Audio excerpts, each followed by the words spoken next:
الناس اللي بتتكلم على برافو عليه ان هو حاطط البتاع الدبوس، ولا هيفرق مع الناس اللي بتقول ان في دبوس يعني على فلسطين. يفرق معاهم في ايه؟ هو انت اساسا بترقص؟ يعني انت اساسا عامل مهرجان بترقص. المهرجان بيقام في الوقت اللي اخواتنا فيه بيندبحوا، حابس الميه والهواء والاكل والنور عن اهل فلسطين.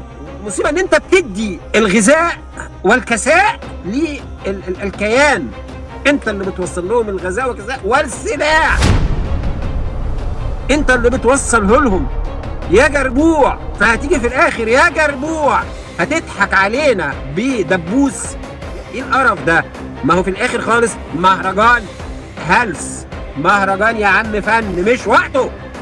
هو مفيش حل لينا غير التخلص من هذا النظام بس، ومعرفه بلاش علوية، معرفه اي واحد في هذا النظام وهو بالنسبه لك عدو.